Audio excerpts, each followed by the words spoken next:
All right, thanks for coming, guys. Um, my name is Scott Rolliter, for a few of you that may not know. Oh, the light's kind of bright over here. Um, look, we got our new table set up here with the Rasson table and the nice stadium seating back here, so hopefully that'll be good going forward. Again, for those of you that might be a little bit new, I do these clinics once a month, second Saturday of the month at 10 o'clock, and I cover different topics every month, and then I usually stay here for a little bit, and so I'm more than happy to help you with any other issues you might have or any questions you might have after the clinic as well. So today I want to talk about angles, and there are a bunch of rules essentially when you're playing pool based on certain angles that can be pretty useful when you're playing. So I kind of want to cover all of those today. Some of them are fairly common, one or two of them are not that well known. So hopefully it'll help you with your position play, shot making, things like that, knowing these rules. So the first one I want to talk about is the tangent line. Is there anybody here that doesn't know what the tangent line is or is not sure? Hopefully. Okay, good. I need one too. So when you hit a shot with a sliding ball, so in other words, the cue ball is not rolling forward, it's not rolling backwards. So if you can imagine, if I have some distance here, if I just hit this in the center of the ball is going to slide a little bit, and it's going to eventually pick up natural roll. So when it hits this ball, it's going to be rolling forward. If I start here and I hit draw, and I hit enough draw on the ball, it's going to be spinning backwards the whole time, and when it hits the ball, it's going to draw back some distance.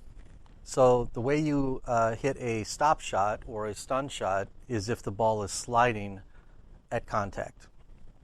So that's a little bit easier said than done.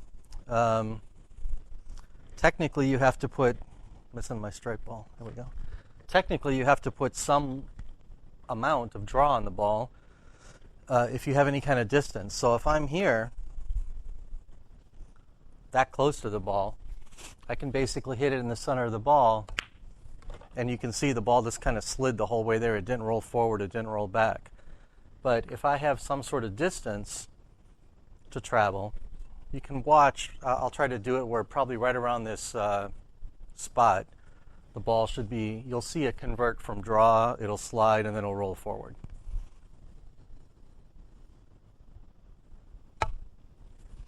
Okay? So in that little zone right there, about 4 to 6 inches maybe, if I were to hit a ball full in the face, it's going to stop. If I hit a ball full in the face and it's got a little forward roll on it, it's going to roll forward a little bit. If it's got a little backward roll still left on it, it's going to roll back. So I'll try to see if I can demonstrate some of these. So first I'm going to try to hit a stop shot. So I have to hit this a little below center just to keep the draw on it enough to get down there. Okay? So that stopped. Now if I hit this, if I hit it a little weak, even if I go below center, but I decelerate a little on my stroke, you can see it had some draw on it, but it lost the draw on the way there, and then it rolled forward afterwards. And if I put a little too much draw on the ball, it will draw backwards some distance. Okay. So the tangent line is a 90-degree line when you hit the ball, and as long as the ball is sliding at contact, it will follow right down that 90-degree line. It doesn't matter if you have left English on it, right English on it. It's only if that ball is sliding at contact. So a good way to picture this, let's say I'm coming from this direction and I hit the ball like this. You can come over here like this, and you can look right down that 90-degree line, and that would be your tangent line. Now technically, if you're planning to try to hit another ball or you're trying to play in position very precisely, you really want to look down not through the middle of the balls, but you want to look down the middle of the cue ball, because that's where the cue ball is going to go. It's not going to go down this line. It's going to go down the line that's right in the middle of the ball, if that makes sense. So you have to be, let's say there's a ball right here, and you're looking at that line and you think it's going to hit the ball, but the cue ball is actually going down this line, so you could miss the ball a little bit. So it's kind of just a matter of about an inch over on that line. So that's if it's essentially a stop shot. So a stop shot is when you're hitting the ball full in the face. If it's at an angle, typically it's referred to as a stun shot. And if you hit a stun shot, it's going to go down that 90-degree line, and it's going to, hit that rail at that angle. So that is really the basis for all of your position plays. If I like the fact I want the ball to go down that line, then there's no reason for me to put follow or draw on the ball. I can just hit a stun shot, and I know that the ball is going to go here, and then angle in, angle out, right? So if I get rid of this ball, if I came in like this, I'm going to basically come over here like this, so I could probably hit right about here with the ball. So this is if I hit a stun shot with no spin, right? So it picks up a little bit of English off the rail, and this cloth is new, so it may pick up a bit more, but you can see I can control my position very easily just by using that 90-degree principle. So let's say I have a ball in the same spot, and I look at my tangent line, and I think I'm going to come right here. Well, now if I want to come, say, up in this area for some reason, I can bend the cue ball back with a little bit of draw. Or I can use a little bit of left English. Either one is going to open up that angle and make the ball go back. So if I just hit this with a little bit of draw, right, I can open up that angle quite a bit, and that's with no side spin or anything. And if I want to go forward of that angle, so instead of coming back toward the cue ball this way, maybe I want to come here and straight across the table this way, I can just put a little follow on the ball, and that's going to go forward of the tangent line. So as long as you know where that tangent line is and you can see that line, you can always alter your position from there with a little bit of left or right spin or a little bit of follow or draw. Another principle that's important is how quickly the ball deviates from that tangent line. So if I hit the ball soft, it will go down that tangent line just a little bit, and let's say I'm putting follow on the ball, it'll go just a little bit and it'll start to go forward right away. If I hit it really hard, it's actually going to go down that tangent line longer and then curve a little bit later.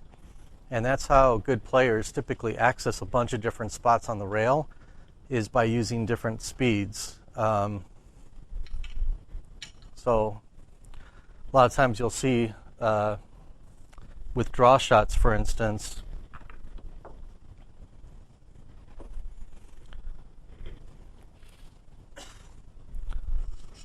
let's say I have a shot like this with a slight angle. If I want the ball to draw back pretty quickly because I'm trying to get on this side, let's say of the 6, I need to hit it kind of soft because I want the ball to, I don't want it to go down this tangent line and then draw. I want it to come back as quick as possible. So that means I'm going to hit it a little lower than I normally would, but also a little softer to try to get back in this area.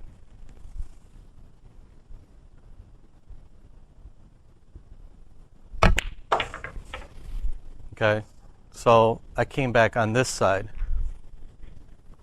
If I hit that shot hard and have about the same angle, you're going to see that the cue ball is going to come this way and then it's going to draw. So I can actually probably get over on this side.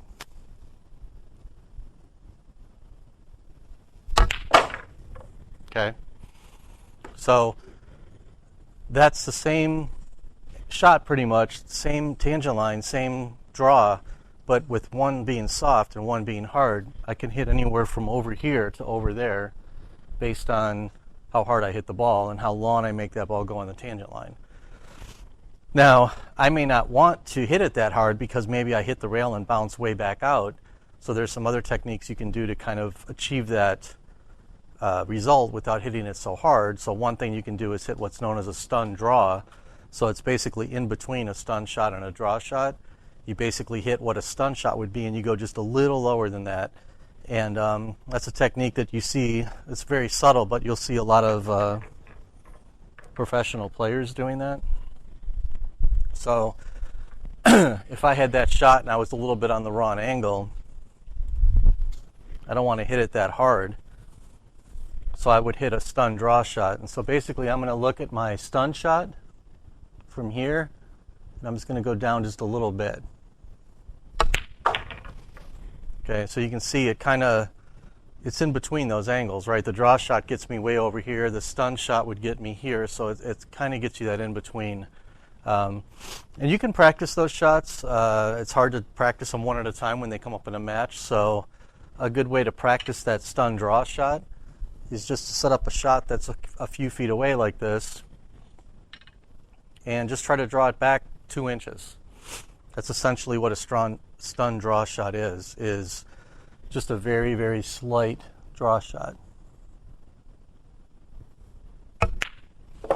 So that type of action would be basically a stun draw. So it just kind of creeps back a little bit. It's not really spinning, it's not stopping, it's just sort of in between. Same thing with the stun follow shot. A lot of people call this a replacement shot. So this would be, I don't want it to stop, I don't want it to follow, I just want it to go forward like an inch or two. And they call it a replacement shot because if you hit it properly, the cue ball will actually take the place of the 9. It'll roll forward about 2 inches.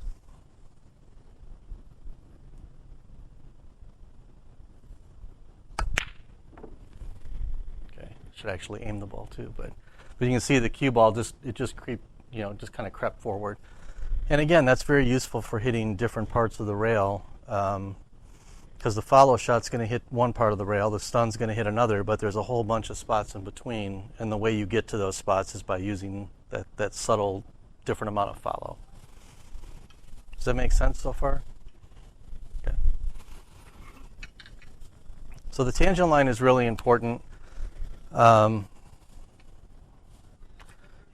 was just talking to me yesterday about, kind of teaching a beginner and what you would start with first. And honestly, if I had a chance to do it the right way, which you almost never do, I'd start out with probably 10 hours of classroom training before you even hit a table. That would be the right way to teach somebody how to play. But if a lot of beginners come to me and they want to do different things and they want to learn bank shots or they want to learn how to draw the ball or whatever, well, you kind of have to be able to hit the ball in a straight line first. And it's very helpful to be able to understand how to hit a stop shot. I have a lot of people in leagues. I used to remember this even back in the day. People would hate to have, this kind of shot. They'd always fear like they were going to scratch. And there we go. There's a bunch of different things you can do to not scratch. But the thing is, if you put enough draw on this ball to make it a stop shot, it requires, you're 4 or 5 feet away. It requires a little bit of draw. It's not, I'll find my other stripe here real quick. It's not, you can't just hit it in the center of the ball. From this distance, you have to hit it probably at least halfway between the center and the bottom, and you have to keep the draw on it. So usually what happens is people aim really low, and they don't have a good draw stroke, and then they do that, and the ball goes forward like that. So you have to keep that draw spinning on the ball the whole time.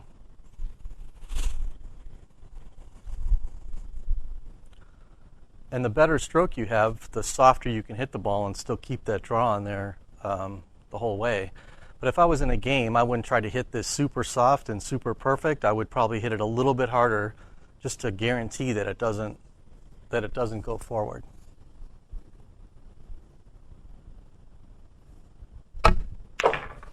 Just something like that. And you can see that ball was spinning all the way down there. And when it hit, it actually came back like a little bit. So I wanted to make sure I don't make the mistake of going the other direction, which would be letting it relax, and then about right here it releases, and then it follows it right in the pocket. You can also aim the ball a little bit to the left or a little bit right of the pocket, and you'll also eliminate scratching that way. And if the ball is deep in the pocket like this, I usually advocate just going rail first on it too. It's usually the best way to do it. You can just hit the rail a little bit before the ball, and that eliminates any possibility of your speed being a little bit off and scratching, things like that.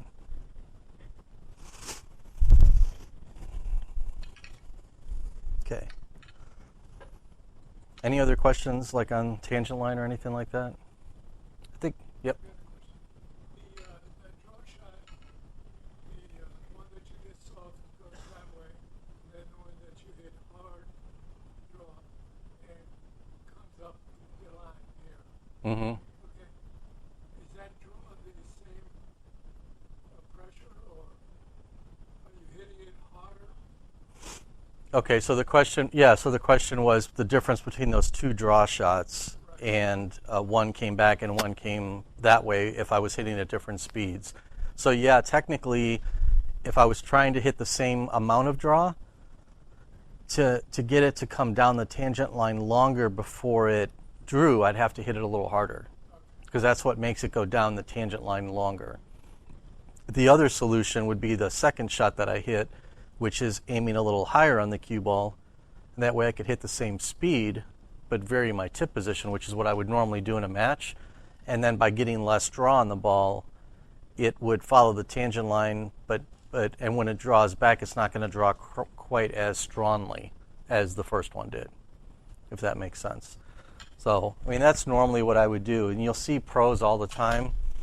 Anytime you see them with a shot like this, where they're not straight, but they have like a little angle. If they draw the ball, they're going to come back this way. So if they need to kind of come up the table this way, it's that stun draw. So I basically, again, just a little below center. And that way I can keep my speed down and just hit a nice smooth speed. So right now I'm just like maybe a quarter tip below center. And I can make it come that way. Where if I hit a stun shot at that same kind of angle, it's going to go there. And if I hit a draw shot, it's going to come like that. So the stun draw gets you kind of in between those two angles. It's a little bit of a feel thing, because again, subtle differences in the distance and the angle will make a difference. But again, just being able to go a little below the stun shot, and to be able to come up that line, you have to be able to learn that stroke and be able to do that pretty repeatedly.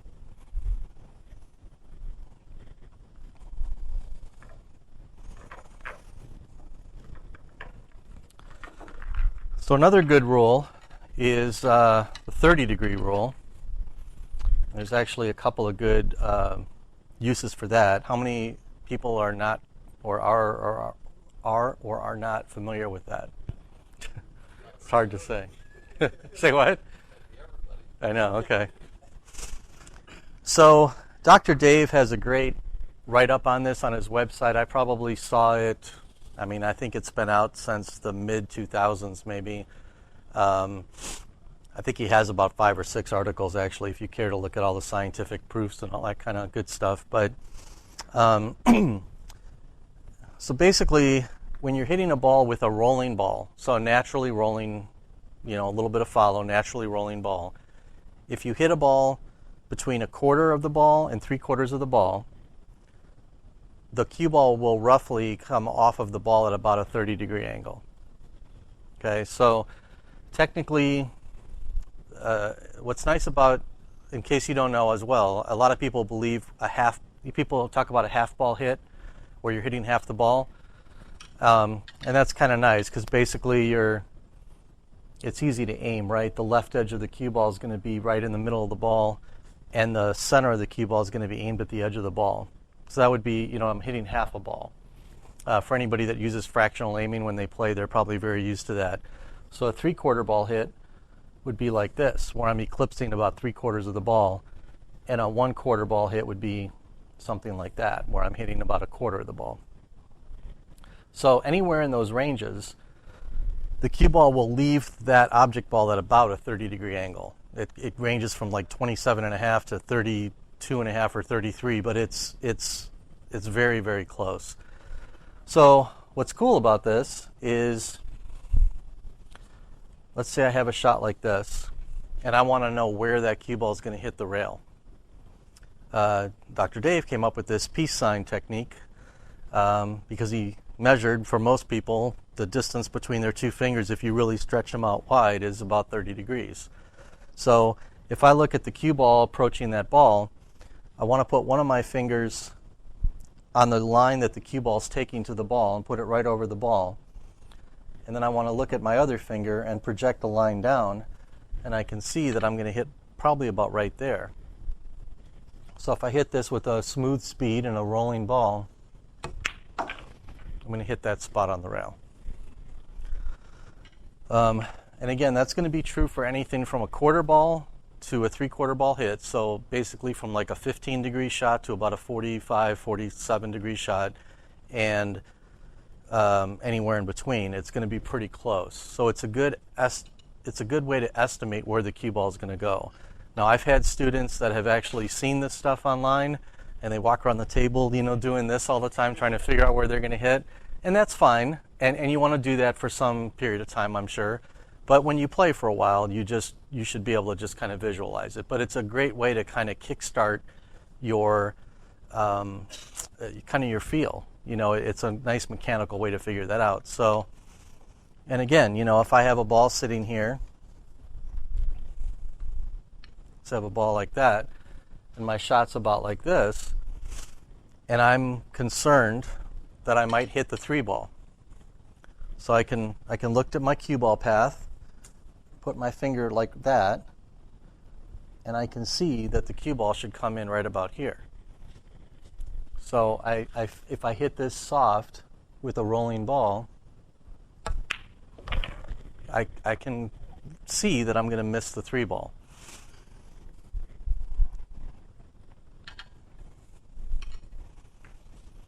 So any questions on that rule? Yes?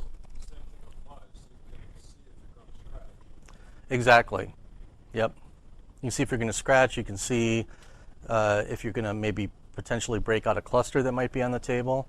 And if you do the 30 degree and you see that it's going to miss, then you can also use that 90-degree rule, the tangent line, and see if you can hit, like, say, a cluster of balls that way. So it's pretty accurate to be able to tell, assuming you hit the ball correctly, where it's going to go. So a scratch is a great... I'm trying to think. Something like this. This is kind of one that always people say, oh, it's a dead scratch. And there's plenty of room to maneuver the cue ball with draw or follow to miss the scratch. But I can't really reach over the table this way. But I bet you if I could do this accurately, my finger is going to be pointing like right at that corner pocket. So when I hit something like this one probably will might come up a little short. Okay. So again, I can kind of see it from back here without reaching that far, but you can kind of see that if you hit it with follow, it's going to come up here. But if I have that same kind of shot and I put a little more of a stun stroke on it, so more center ball, that's where the danger is. And so again, knowing that, you can pick one option or the other to not scratch. Again, if you want to deviate either from the 90 or that 30 degree, it comes down to where you're hitting on that cue ball. Exactly. It's a little harder to deviate that angle, either open it or close it. Exactly, yep. Little more follow would have a little more aggressive follow on the ball, which would change the angle a little bit. A little more speed will delay that tangent line and have it hit a little different spot. So you can access, and again, just to reiterate, because a lot of people feel this way, putting side spin on the ball until it hits a rail does nothing to change that angle. So you have to change those angles with the amount of draw or the amount of follow you're putting on the ball. Putting right English or left English on the ball is not going to make that ball go to a different spot on the rail. So your tools at your disposal are basically speed and the amount of spin you put on the ball. So that left to right English comes into play After it hits a rail. that rail you want to open or close. Exactly. So another nice thing about the 30-degree rule is, again, I mentioned 30 degrees is hitting half of a ball. So what's nice about hitting half of a ball is it's very easy to see. Now, a lot of people, myself included, use different types of aiming systems when they're playing pool, but there's quite a lot of players, including some very good players, that just use, ghost ball or contact point or some sort of other method of aiming. But even if you use kind of a ghost ball or contact point method of aiming, if you have a half ball hit on a ball and you can actually aim at the center of the cue ball and aim the center of your shaft at the edge of the ball, it gives you something very concrete to aim at. And so when you can recognize a half ball hit, it can be pretty useful. Now again, not everybody looks at the shots that way, but we can use that same technique to determine if a shot's a half ball hit. So let's say I set up something like this. I can look at where the cue ball is going to hit, and I can look at my other finger, and it's pointing right into the pocket. So that means that from this line of attack, that is a half ball hit. Now that's not where the cue ball is going to go. The cue ball is going to go that way, but I'm kind of doing this in the reverse just to measure the angle. So since this is a half ball hit, I can aim the center of this cue ball at the edge of that ball, which will allow me to hit half the ball, and the ball should go in. Okay. And you'll learn to recognize half ball hits if you play around with them. Again, something like this is a half ball hit, and I can aim again, I can aim right at the edge of that ball and make the ball. So it just kind of simplifies your aiming a little bit, especially if you have a long shot. I'm aiming I'm typically, we're not using English, so I'm aiming at the center axis of the cue ball, and I'm aiming it right at the edge of the ball, because that's basically a half ball hit. The edge of the cue ball is at the middle of the ball, right, because I'm eclipsing about half the ball, and then the center of the cue ball is pointed at the edge of the ball. So where's your cue? Right down the center of the cue ball. So my cue stick is aimed right at the edge of the ball, because I want to hit about half the ball, if that makes sense. So it's nice when you can recognize that angle, and again, you have a little bit of leeway. But something like this, if I happen to see, oh, that looks like a half ball hit, rather than coming over here and like aiming and doing all of that, if I recognize the angle just from practice, I can just get down and just aim the middle of my cue stick right at the edge of that ball. And especially if it's a long distance, it just makes it easy. And like I said, I spent a lot of time working with things like this, so it's easy for me to see. And half ball hit's a big principle in 3-cushion billiards, which I used to play a lot, so you get used to recognizing them. But again, you can use that peace sign technique to validate if a shot is 30 degrees or not, and kind of build up your visualization of that type of shot. Another useful, ever since they changed the rules in pool, this doesn't come up a whole lot, but if you're ever playing a game like straight pool or one pocket where they spot balls up, or if you're playing a ring game where you're gambling and typically there's no ball in hand, you may end up having a shot like this. So if you take a line from the inside edge of this pocket and you point it at the edge of that ball, that is a 30-degree shot. And so when people have to shoot spot shots, a lot of times they put the cue ball randomly somewhere up here, and they're having to aim the shot to make it go in the pocket. And that's fine, but if you can get it to where it's a half ball hit, it gives you something to aim at. I can actually aim at the edge of the ball instead of just randomly aiming at the ball trying to make it. So if I can start out right here on the inside of the pocket and visualize a line to the edge of the ball, I just want to get a little closer. I don't want to hit it from back here. So I just kind of come up this way like this, and because usually you can only go as far as the line. So from here, I don't really even have to aim this ball. I know it's a 30-degree shot, so I don't have to come over here and look and do everything. All I have to do is aim my stick at the edge of that ball.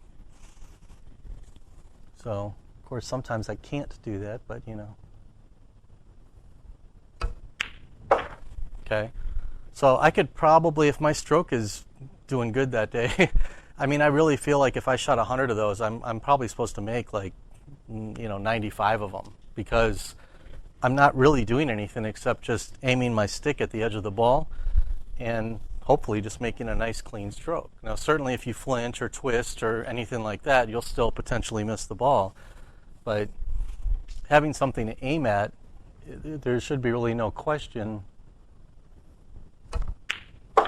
right? I mean, it makes it an easy shot. Now, again, we don't shoot spot shots a lot anymore because it's all ball and hand rules. But again, playing a ring game, or if a ball is near that area, it can kind of give you confidence in shooting that type of shot. Any questions on the 30-degree rule?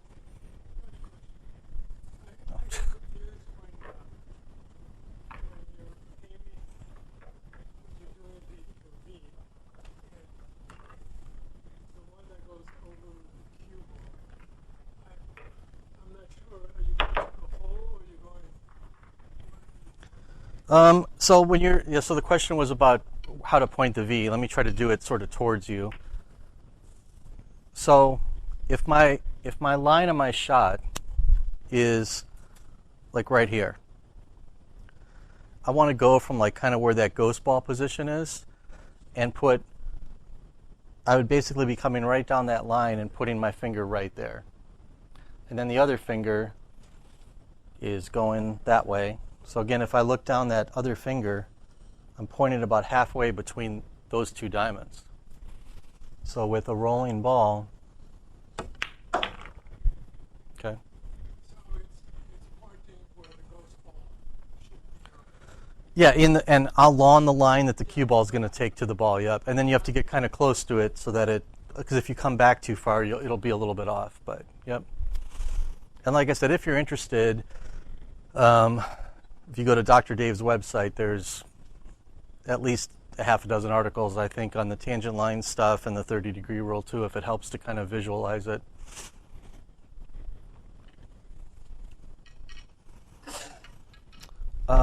Another good angle rule is and I covered it, I think, in one of my previous clinics, is the 45-degree rule.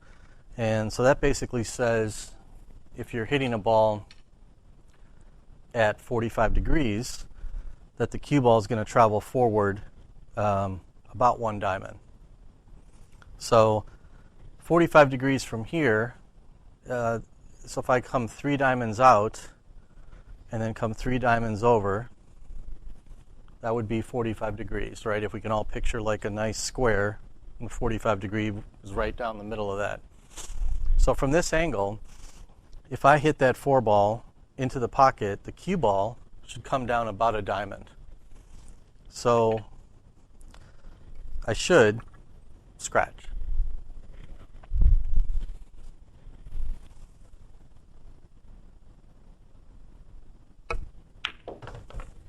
Okay. Now it rolled a little forward. This is a little bit newer cloth, and it grabs a little bit differently. But it's a good rule of thumb.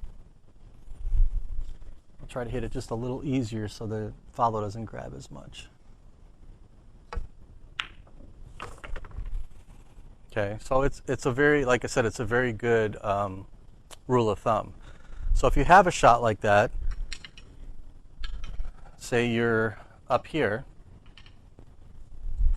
and you're on about a 45-degree angle, if you know that it goes down about a diamond, you can kind of predict whether you're going to scratch or not. I mean, let's say your next ball is here. So if I see that I'm about 45 degrees and I see that I'm about the second diamond, I should feel pretty confident the ball is going to come in about right here. And so if I just hit a natural rolling ball, I don't need to use any English, I don't need to do anything different with the cue ball, and I should have confidence that it's going to come in right there.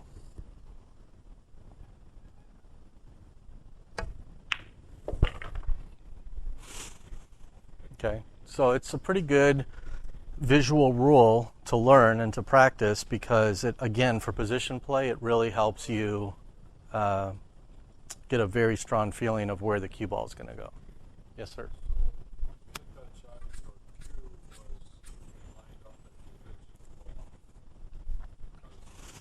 No, that would be for a 30-degree shot.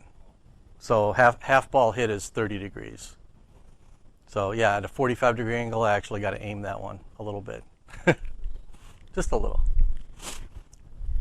Now, a 45-degree shot approaches a quarter ball. A quarter ball is like 49.6 degrees or something. So if you aim fractionally, that would be basically where you're aiming the left edge of the cue ball at a quarter of the ball. So for some people, when they aim fractionally like that, they see that angle pretty well. And so the left edge of the cue ball would be not at the center, not at the edge, but like right in between. So it'd be pretty close to that. That's how a lot of people see the shot. Now this also works the length of the table, but because the table is twice as long as it is wide, again, if I come 2 diamonds up and 2 diamonds over, it'd be about right here. So instead of it going 1 diamond, it'll go 2 diamonds. So again, this should be, a shot like this would be pretty close to scratching from this angle, because this would be about a 45. Okay, so it's pretty close. So again, if you can visualize those types of angles and you happen to have an angle like that, for instance, if I had a shot like this and my cue ball was at a 45-degree angle, since I know it's going to move about 2 diamonds over and I'm only like a diamond and a half roughly, I should feel pretty comfortable, this is my next shot, that the cue ball is going to come in like somewhere around here. It should come short of scratching. And that way I know I don't need to put any English on the ball or anything. Okay. So it's good to visualize those types of shots. It helps you build up your kind of mental computer of where the cue ball is going to go at different angles and different speeds.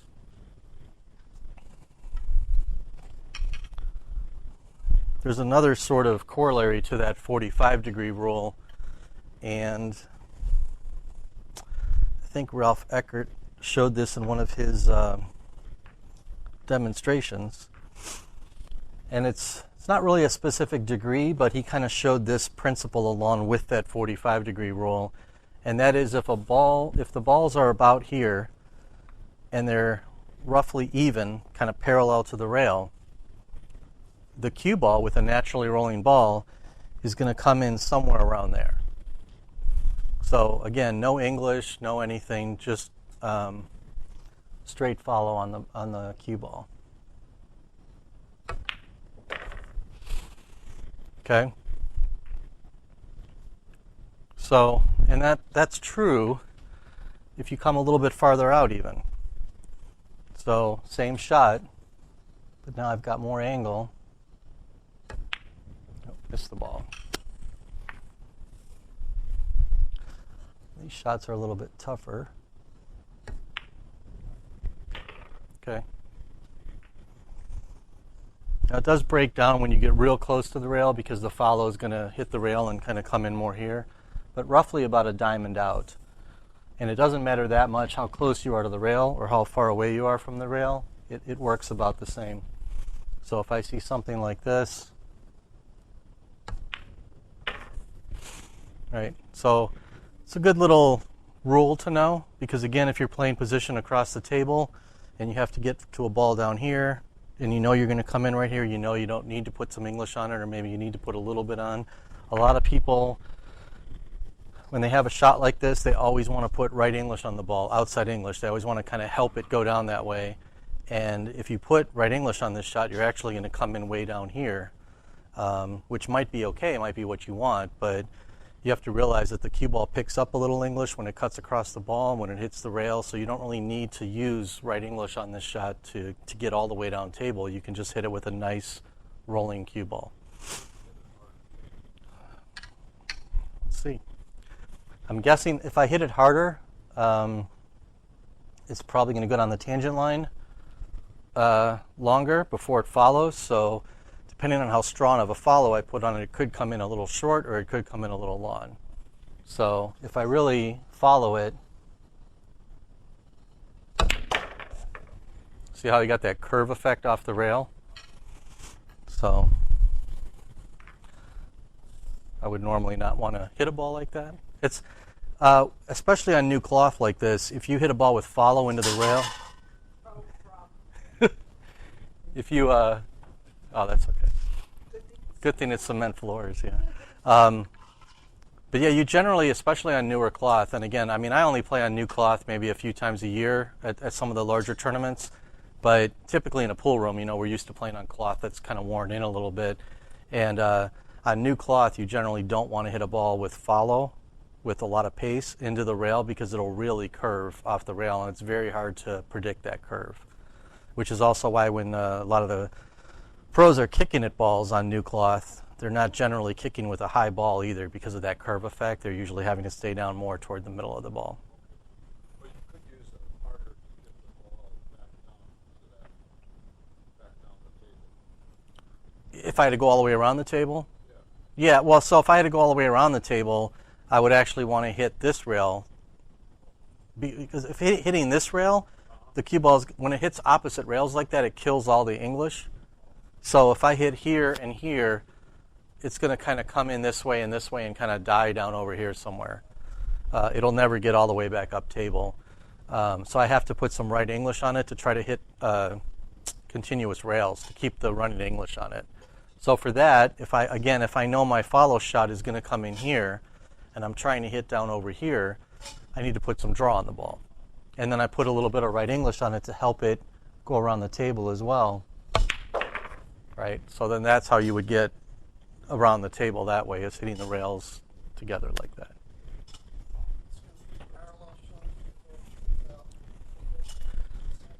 I haven't done it in a while, honestly. It works around the first diamond. Like I said, if you get too close from here, I don't think it's not going to quite get down that far. It'll be close. And then I would say maybe about 2.5 diamonds down. Problem is, when you're parallel like this, that shot is very difficult. I mean, that's probably like a 70-degree cut. I think it would still work, but my chances of making the ball might be a little slimmer. Yeah, so I still came in the same spot. I just would never shoot that shot. And then from here, I don't know, I think it may.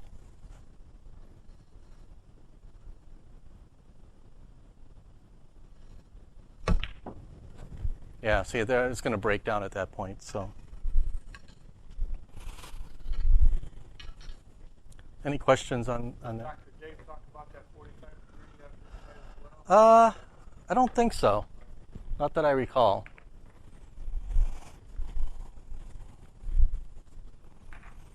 So there's another sort of similar rule to the 45 that I don't think a lot of people know, or it's not talked about that much, but it's almost kind of a reverse engineered version of the 45 degree rule, and that's the 60 degree rule. And one of my buddies in Germany I don't know if he came up with it or just published it or whatever, but it's not widely talked about.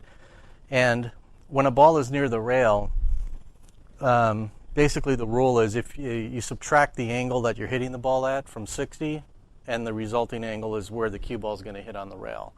So I can show you a few examples. So if I have a 15 degree cut and I know a lot of people aren't used to thinking in terms of angles of shots, but a 15-degree shot is about a 3/4 ball hit. So, and the line for that is about right here. So if I move that over, that would be a 15-degree shot right there. And so if I look at this, 60 minus 15 is 45, so that means the cue ball is going to come out at about 45 degrees. So if I measure that angle, it should hit right about there. So again, that's a good thing to visualize. And again, this was just with a rolling ball.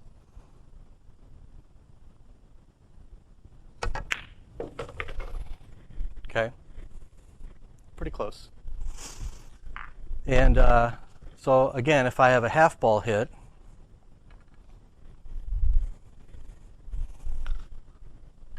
so again, this is going to be that 30-degree shot. Should be right about here. This will actually go 30 degrees coming off of the ball. And 60 minus 30 is 30.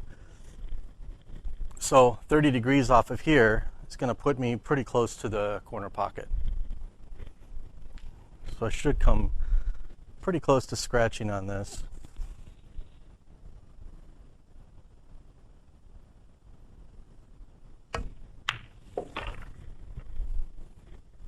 Okay.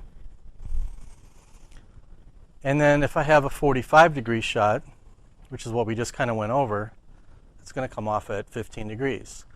And 15 degrees happens to be the distance between about one diamond. It's about 1.1 diamonds. So that's where that whole, I don't know if the 45-degree rule came from that or the 60 came from the 45, but if I have that same exact shot, I'll come up 3 diamonds and come over 3 diamonds.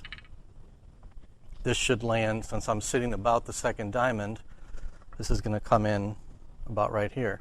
So just a hair below, or yeah, a hair below that first diamond.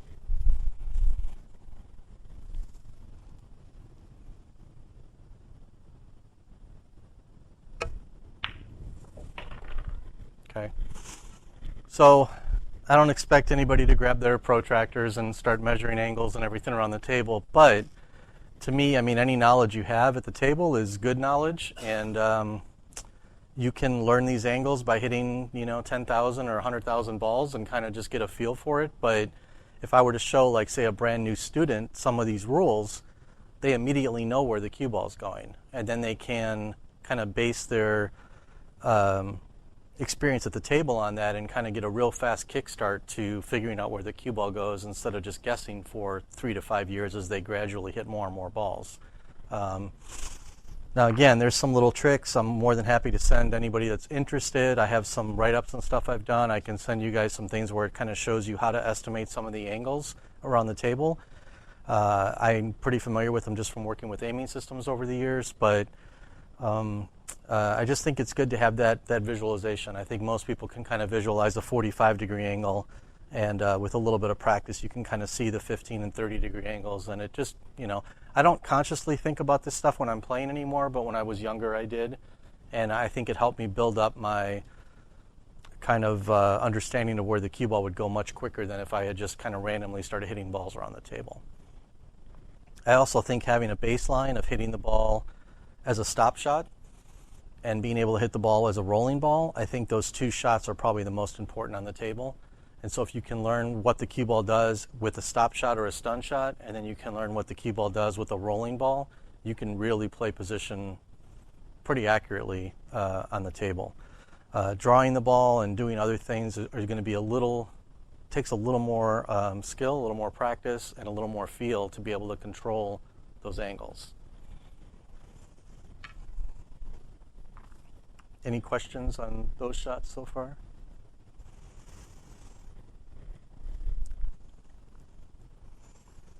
The other shot I want to show you, and again, this is kind of a 2-part thing, is there's a 90-degree rule. We talked about the tangent line. There's also a 90-degree rule for draw shots. And so basically, if I have about a half ball hit, and again, we talked about that earlier, so I can even kind of validate, right, if I'm going to hit down this line to see if that's going to go in the pocket. So if I have about a half ball hit, which is a 30-degree shot, if I use kind of a nice clean draw stroke, the cue ball is going to roughly travel about 90 degrees to the shot. So that means if I hit into this, my cue ball should end up kind of coming right along that line.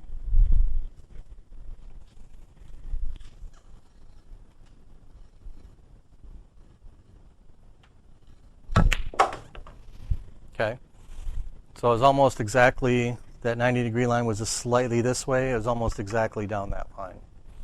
So, I mean, that doesn't come up a lot, but again, knowing that, it's helpful because you know, again, if you hit it properly, that you're not going to scratch. Because if you can see that that 90 degree is pointing just shy of that and you hit it properly, you know you're safe basically when you hit the ball. So again, a shot like this, I should hit somewhere up in here.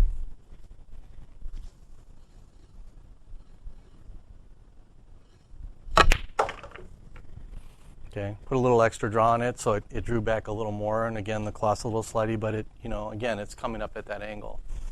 So this rule is actually based on another thing that is on Dr. Dave's website for draw shots.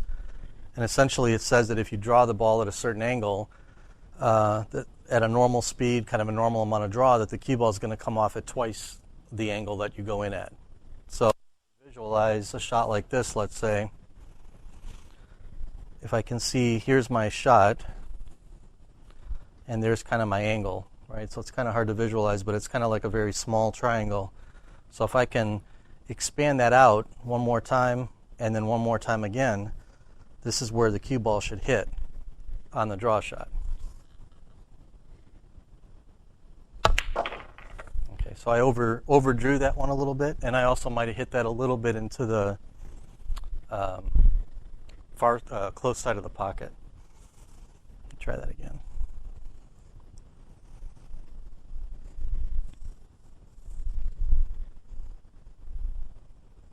Okay, so it should hit right about there.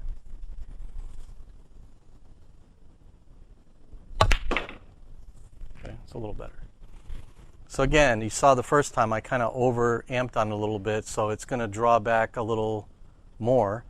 If I underdrew the ball, it's going to draw back a little less. So it's not a hard and fast rule because I can't tell you to hit the ball the same way I am or the same way Dr. Dave is, but it's kind of a good, I think he calls it a trisection system or something, but it's a good guideline to use.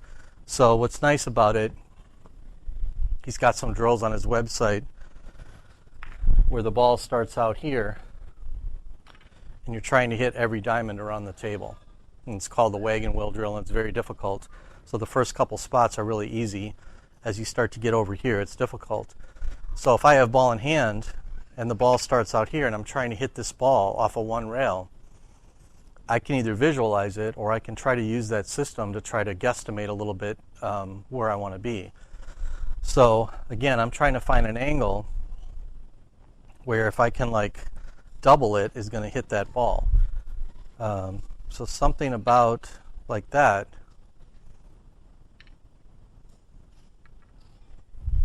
looks like it should work.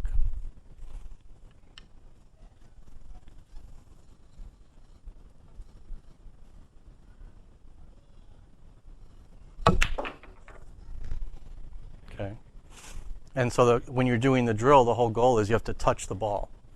And they usually, like I said, they put them on all the diamonds and go around, and you have 10 spots, and you get 2 shots at each spot. And it's pretty difficult. Like even Shane did the drill, a few other pros did the drill, and I mean, that's of all the little mini drills that are in the larger drill, that's the one that's usually the most difficult for people. Like I said, these first couple spots are pretty easy to hit, but when you're having to guesstimate drawing the ball back like that, it's difficult. So, and again, this doesn't come up a lot in games, because usually you have a little bit more leeway.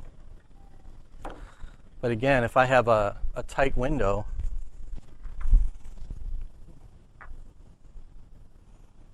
if I have a shot like this,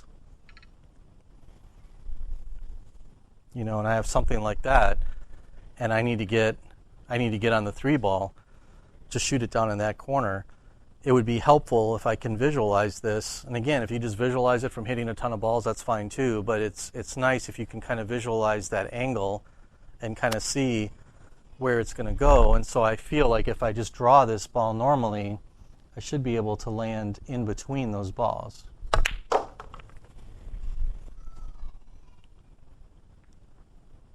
Close. But I think I still have a shot. Nope, I do have a shot. So it's good to be able to visualize that. And again, you can hit a bunch of balls and you can figure it out that way. But I'm a big science nerd, I guess. So it's helpful to know the rules. And again, you don't want to clutter your brain up with all kinds of complex stuff. But I know I've showed some beginning players that I've taught some of these things, and it really does help. It's like learning a banking system or learning a kicking system. It helps you build up your feel if you know where you can aim at something, and then you just start to see the shots. Even the people I work with aiming systems, the aiming systems are great and they can be useful tools, but what it really does for you is it helps you to see correctly where you need to hit the ball to make it go in the hole. However you get there is fine, but I think all those things help. So, any questions on any of the angles or anything else kind of relative to this? Okay. Well, So would you say that most of your shots, you're either using rolling the ball or instant shot versus the draw? yeah. So the question was using are most of my shots using stun shots or rolling ball? As much as possible, yes. If I'm playing, if I just throw 5 or 6 balls out, if I'm playing properly, this first shot's a little bit of a pain, but not again, this first shot, it's a little difficult because of where the 9 is, but I'm trying to figure out what the best way is, the highest percentage way for me to get on the next ball. So I see there's a huge kind of triangle over here. So, and it also allows me to get down on the 3 ball. So that's where I'm looking at. I mean, the other way I can look at this is to try to come over here, but with the 10 here, I could get stuck up over the 10 or something like that. So, so this first shot is actually going to kind of go against one of my principles, which is if I have ball in hand, I usually just try not to draw the ball. Usually there's a better way to do it. But with this particular shot, I can't really make it clean up here, so I am going to draw the ball. But let me get past this first one. Okay. And you can see it wasn't like a big draw stroke. It was very controlled. So, I mean, that's okay. Now here, again, let me just move this a little bit. So let's just say I have a shot like that. I can just come straight up and down the table with a rolling ball. I can also come 2 rails out of the corner like this. But if I just want to keep things simple, right, I can just kind of gently roll down the table like that. And then for this shot, I would do the same thing, but now I'm going to put a little bit of right English on it because my tangent line's got me going in here, and it's coming up kind of right at the 5 ball. I don't want to be that steep on the 5. I just kind of want to be over here. So I just put a little bit of right English on the ball.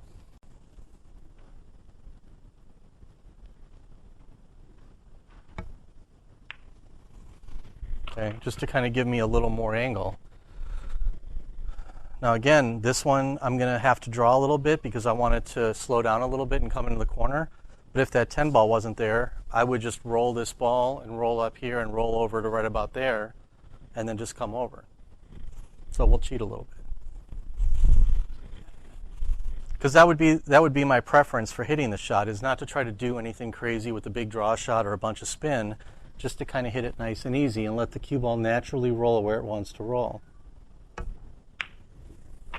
Right? So then it just becomes a little bit of a speed control exercise. Same thing here. There's no reason to use any spin or draw or anything. I'm just going to roll the ball very naturally back up towards center table. Right? Same thing here, right? I can hit a stun shot and just come back up for the ball like that. So if I'm playing well and I'm seeing the patterns well and my speed's good, those are the shots I like to hit, just a little stun shot or rolling the ball. And I may use a little bit of right or a little bit of left. I may use a lot of left or right if I get out of line, but I'm trying to stay in line to where I don't have to do that. And certainly there's going to be shots, especially playing 9-ball. These types of shots come up all the time. You know, and you get into something like this, and you may have to kind of more draw the ball instead of stun the ball, or you may have to put a little bit of spin on it. But again, it's not like some big, massive draw stroke. I'm just kind of altering the tangent line a little bit to get back down there. But ultimately, that was really just a stun shot with a little bit of draw. What I'm trying not to do, and I mean, again, we all do it, but what I'm trying not to do is leave myself in positions, even though it's not that difficult, I'm trying not to leave myself like this, where I'm straight in, and I have to, you know, basically draw the ball back down the table. Now, I can hit that shot pretty well from doing it, but there's still room for error hitting that shot. If I do that 10 or 20 times versus, you know, having a little bit of angle like this, where I can just simply hit it much softer, much easier, I'd rather do that.